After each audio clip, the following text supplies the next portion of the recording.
The Wailing is a 2016 South Korean horror film that is critically acclaimed across the globe.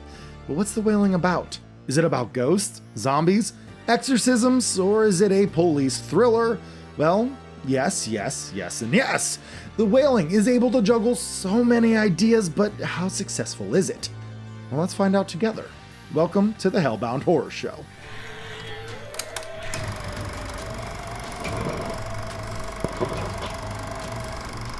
I was in the mood to watch a scary movie. Now, I love the horror genre, but I rarely get scared of these films anymore. Maybe I'm just too desensitized to it. Nothing seems to crawl under my skin like it used to.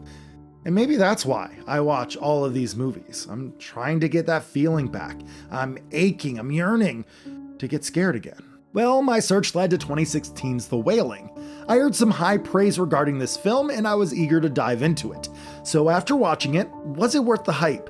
Well, before I get into my opinions, let's dive into the plot. Good films should never be spoiled, and I don't want to give away too much about the plot, but the basic gist is this. We follow this policeman who has a lovely wife and daughter. A murder happens and he goes to investigate it. The husband killed his wife. He just sits on the front porch while the police investigate. The wife was stabbed multiple times. The husband has all sorts of blisters and rashes on his skin. Some scary stories are told about a crazy man in the woods who eats deer carcasses, but that's just an urban legend. The power goes out and a creepy naked girl stands outside of the police station. The next night, more murders take place and the people have blisters on their skins. They are acting crazy. And it turns out that everyone who gets these blisters start going mad and eventually start to kill. Rumors start spreading and the search leads to an old Japanese man's house in the mountains. He may be behind all of these crazy murders and deaths. As a policeman searches for the answers, his daughter starts acting strangely and begins to develop blisters and rashes on her body. How far is a policeman willing to go to save his daughter's life? And that's the oversimplified synopsis. So, is it any good? Heck freaking yes it is! The cinematography is fantastic and the landscapes and lighting are all beautiful. The story has a lot going on, but it's masterfully told, even if it's deliberately slow at times.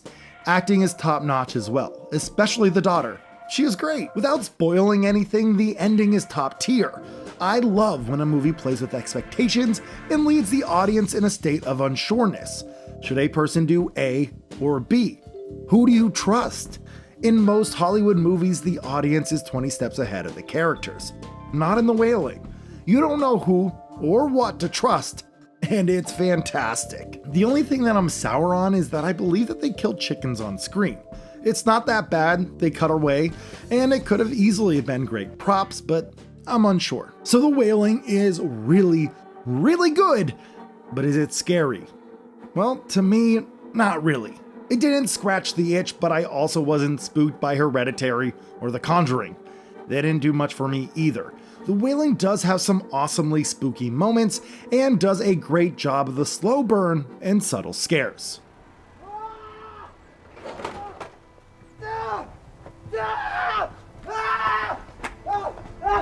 I always thought that The Changeling from 1980 was the pinnacle of traditional ghost stories, but I think The Wailing beat it. I can't recommend The Wailing enough. Sure, it's a little slow at times, and yes, it's a long movie, but man, it is a masterpiece worthy of its praise. And that's all I have for tonight, so, as always, thank you so much for watching. Stay healthy, stay safe, and take care, everyone.